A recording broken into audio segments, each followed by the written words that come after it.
கர்த்தருடைய பரிசுத்த நாமம் மகிமைப்படுவதாக. இந்நாளிலும் கருரை துளி நிகழ்ச்சியின் வாயிலாக உங்கள் யாவரையும் சந்திப்பதிலே நான் மிகுந்த மகிழ்ச்சியுள்ளவனா இருக்கிறேன். இன்றைய தினத்திலும் வேதத்திலிருந்து சில வசனங்களை நாம் வாசித்து தியானிக்கலாம். அவருடைய நாமம் மாத்திரமே மகிமைப்படுவதாக. வாசிக்கலாம். யோவான் எழுதின சுவிசேஷம் 20ஆம் அதிகாரம் அதிலே 16ஆம் வசனத்தை நாம் வாசிக்கலாம். இயேசு அவளை நோக்கி மரியாளே என்றார். அவள் திரும்பி பார்த்து ரபூனி என்றாள். அதற்கு போதகரே என்று அர்த்தமாம்.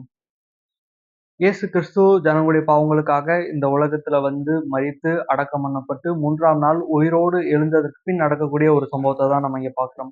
அதுலயும் குறிப்பாக தன்னிடத்துல பேசுவது இயேசு கிறிஸ்து தான் என்று மரியாள் அறிந்து கொள்ளக்கூடிய அந்த குறிப்பிட்ட அந்த தருணத்தின் வசனத்தை தான் நம்ம வந்து என்ன செய்தோம் இங்க நம்ம வாசம்.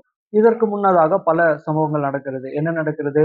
மகதலேனா மரியாளும் மற்ற ஸ்திரீகளும் இயேசு கிறிஸ்துவனுடைய அந்த சரீரத்திற்கு யூதருடைய அன்றைய காலத்துல இருந்த அந்த வழக்கத்தின்படி அந்த தைலங்கள் பூசும்படியாக வந்து என்ன செய்றாங்க, அதிகாலையில இருட்டோட வந்து என்ன செய்றாங்க, வாரத்தின் 1ஆம் நாள் வந்து என்ன செய்றாங்க, தைலம் பூசும்படியாக கல்லறைக்கு போறாங்க. இப்போ அவங்க போகும்போது மகதலேனா மரியாளுக்கும் சரி, மற்ற ஸ்திரீகளுக்கும் சரி இருக்கக்கூடிய ஒரு மிகப்பெரிய ஒரு குழப்பம் என்னன்னா, அதிகாலையில போறாங்க, இருட்டோட போறாங்க. அது மட்டும் இல்லாம எல்லாருமே ஸ்திரீகளா இருக்காங்க. இப்போ ஸ்திரீகளா இருக்கனால இயேசு கிறிஸ்து வைத்திருந்த அந்த கல்லறையை தங்களுக்காக யார் வந்து என்ன செய்வா? புரட்டுவா. ஏன்னா ஸ்திரீகள் பலத்துல வந்து கொஞ்சம் குறைவற்றவர்களா இருப்பாங்க. அப்படி இருக்கும்போது தங்களுக்காக அந்த கல்லை யார் வந்து புரட்டுவா? அப்படிங்கிற ஒரு குழப்பத்தோட போறாங்க. இதை விட பெரிய ஒரு துக்கமும் அவங்களுக்கு இருக்கிறது.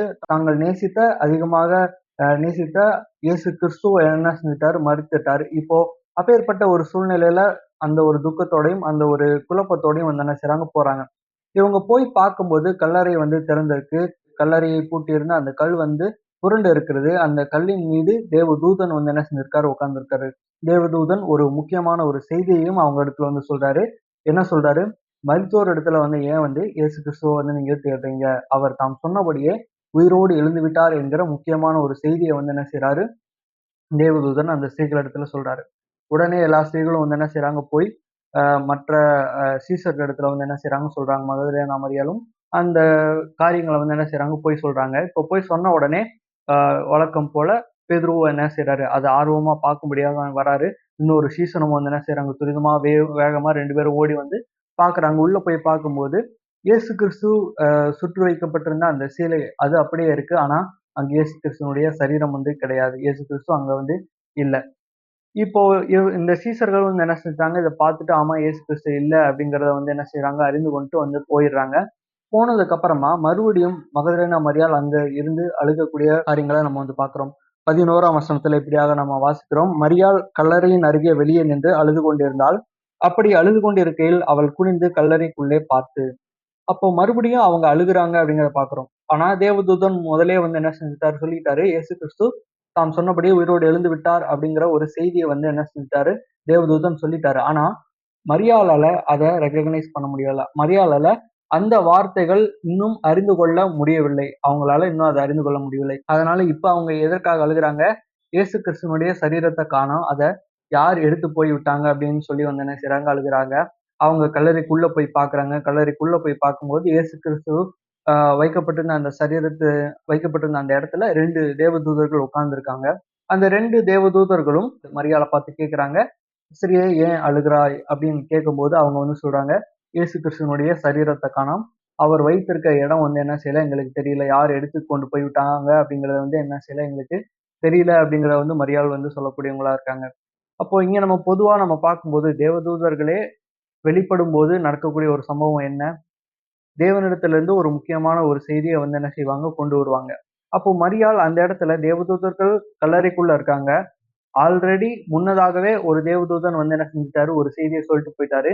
இப்போ மறுபடியும் இந்த தேவதூதர்கள் என்ன செய்திய கொண்டு வராங்க? அப்படிங்கிறத வந்து அறிந்து கொள்ளாம, அவங்களுக்கு இருக்கக்கூடிய இன்னொரு கவலையத்தான் வந்து என்ன செய்றாங்க? முன்னாடி வைக்கிறாங்க. இயேசு கிறிஸ்துவினுடைய அந்த சரீரத்த காணோம் அப்படின்றத தான் முன்னாடி வைக்கிறாங்க. இத சொல்லிக்கிட்டு இருக்கும்போதே பின்னாடி வந்து என்ன செய்றாரு? இயேசு கிறிஸ்து நிக்கிறார். அவரும் வந்து என்ன செய்றாரு? கேட்கிறாரு, "ஸ்திரியே ஏன் அழுகிறாய்? யாரை தேடுகிறாய்?" அப்படிங்கிறத வந்து என்ன செய்றாரு? கேட்கக்கூடியவரா இருக்கிறாரு. அதற்கு மரியாள் வந்து என்ன செய்றாங்க? தன்னிடத்துல பேசுவது இயேசு கிறிஸ்து தான் தெரியாம, ஆ இயேசு கிறிஸ்துவ யாரா பார்த்தாங்க அப்படின்னா, அ அவர வந்து ஒரு தோட்டக்காரரை போல எண்ணி வந்து என்ன செஞ்சாங்க? அவர்கிட்டயும் அதே தான் வந்து சொல்றாங்க. இயேசு கிறிஸ்துவ சரி அந்த அந்த சரீரத்த காணோம்.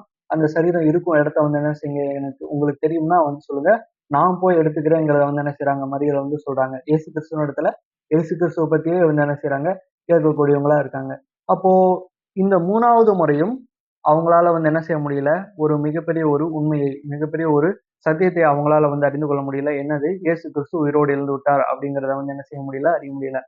4வது முறையா என்ன செய்றாரு, இயேசு கிறிஸ்து வந்து பேசுறார். அதான் முதலாவதா நம்ம வாசிச்சோம் 16ஆம் வசனத்துல. இயேசு அவளை நோக்கி மரியாளே என்றார். அவள் திரும்பி பார்த்து ரபூனி என்றாள். அதற்கு போதகரே என்று அர்த்தமாம். இப்போ இயேசு கிறிஸ்து மரியாளே அப்படின்னு கூப்பிட்ட அந்த டோன், அந்த தொனி மரியாளுக்கு புரிகிறது. இதற்கு முன்னதாக மரியாளை வந்து என்ன செய்திருக்கலாம், இயேசு கிறிஸ்து இவ்வாறாக அழைத்திருக்கலாம். அப்படியாக அழைக்கப்பட்ட அந்த தொனியில அவங்க வந்து என்ன செய்றாங்க, பேசுகிறது இயேசு கிறிஸ்து தான் அப்படிங்கிறத அறிந்துட்டு போதகரே, ரபூனி அப்படிங்கிறத வந்து சொல்றாங்க. அப்போ ஒரு கவலையில இருக்கும்போது 3 முறையும் மரியாளால ஒரு மிகப்பெரிய ஒரு உண்மையை, வெளிப்படுத்தப்பட்ட ஒரு உண்மையை அவங்களால வந்து என்ன செய்ய முடியல, புரிந்து கொள்ள முடியல. முதலாவது கல்லறைக்கு வரும்போதே தேவதூதன் அந்த கல்லை புரட்டி போட்டு மேல கல் மேல வந்து உட்கார்ந்திருந்து ஒரு விஷயத்த சொல்றாரு. இயேசு கிறிஸ்து உயிரோட எழுந்துட்டார்ன்னு.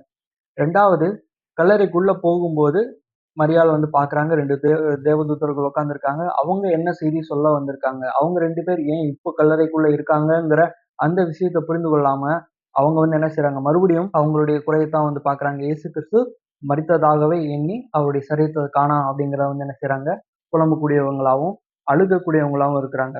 3வது முறை இயேசு கிறிஸ்துவே பேசும்போது, அவர் இயேசு கிறிஸ்து தான்ங்கிறத அறியாம, அவர தோட்டக்காரர் அப்படின்னு நெனச்சு வந்து என்ன செய்றாங்க, அவருகிட்டயே வந்து என்ன செய்றாங்க, அதே கஷ்டத்த வந்து சொல்றாங்க. 4வது முறையா இயேசு கிறிஸ்து மரியாளேன்னு பெயர் சொல்லி அழைக்கும்போது தான் அவங்களால வந்து என்ன செய்ய முடியுது, புரிந்து கொள்ள முடியுது.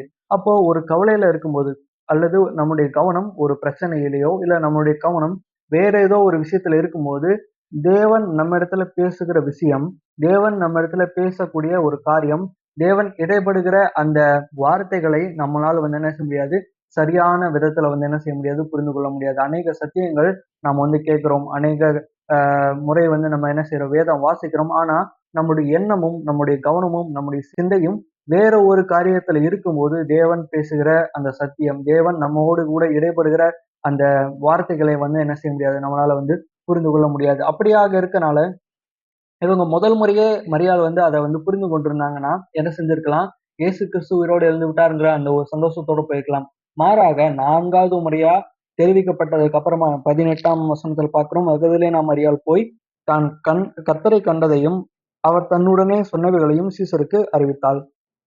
இந்த டாஸ்க் தான் மரியாளுக்கு இருந்தது. அத வந்து 4வது அட்டெம்ப்ட்ல தான் வந்து என்ன செய்றாங்க, போய் வந்து என்ன செய்றாங்க, செய்யக்கூடியவங்களா இருக்காங்க. அப்போ நம்முடைய வாழ்க்கையிலயும் ஒவ்வொரு நாளும் ஒவ்வொரு போராட்டம், ஒவ்வொரு நாள் காலையில எழுந்திருக்கும்போதும் ஒவ்வொரு பிரச்சனைகள் நமக்கு இருக்கத்தான் செய்கிறது. அவைகளினூடாக எப்படியாக வாழ வேண்டும், நாம் எப்படியாக இருக்க வேண்டும், அது மட்டும் இல்லாம ஒவ்வொரு காரியங்களையும் எப்படியாக நாம் செயல்படுத்த வேண்டும், நம்முடைய வாழ்க்கை முறைகளை எப்படியாக ஒழுங்குபடுத்த வேண்டும் என்பதை குறித்து தேவன் அடிக்கடி நம்மளோடு கூட வந்து என்ன செய்கிறார், இடைப்படுகிறார், நம்மோடு கூட பேசுகிறார். ஆனால் நம்முடைய கவனமும், நம்முடைய சிந்தையும் வேற ஒரு இடத்துல இருப்பதனால, அத வந்து சரியாக புரிந்து கொள்ள முடியல.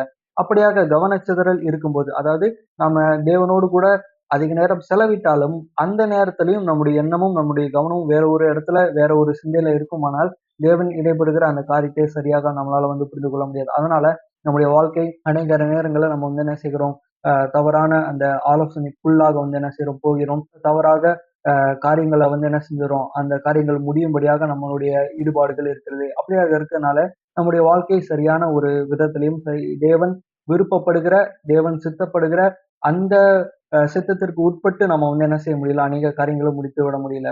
அப்போ தேவன் நம்ம இடத்துல விரும்புகிற காரியம் அதுதான். மரியா இடத்துல என்ன தேவன் வந்து அதிகமா விரும்பியிருப்பாரு. ஏனென்றால் மகதலேனா மரியாள் இடத்துல தான் இயேசு கிறிஸ்து முதல்ல உயிரோடு எழுந்ததுக்கு அப்புறம் முதல்ல மகதலேனா மரியாளுக்கு தான் வந்து என்ன செய்கிறாரு, வெளிப்படுகிறாரு. இந்த விஷயம் மகதலேனா மரியாள் மூலியமா தான் அநேகர் இடத்துல தெரியப்பட வேண்டும் என்று இருக்கிறது. அதேபோல நம்மளைக் கொண்டு தேவன் பல காரியங்களை செய்ய இருக்கிறார். ஆனால் அது நம்முடைய கவனம் வேற இடத்துல இருக்கறனால தேவன் நம்மோடு பேசுகிற அந்த விஷயத்த வந்து என்ன செய்ய முடியல, புரிந்து கொள்ள முடியல. அப்படியாக தேவனோடு செலவிடுகிற அந்த நேரத்துல அதிக கவனமும், அதிக பயபக்தியோடு கூட நம்ம இருப்போமானால், தேவன் இடைப்படுகிற அந்த காரியத்தை அறிந்து கொண்டு, தேவன் விருப்பப்படி வாழ நமக்கு ஏதுவாகும். அப்படியான ஒரு தீர்மானத்தை எடுத்து, இந்த நாளையும் கூட நாம் தொடங்குவோம். அவருடைய நாமம் மாத்திரமே மகிமைப்படுவதாக. ஆமென்.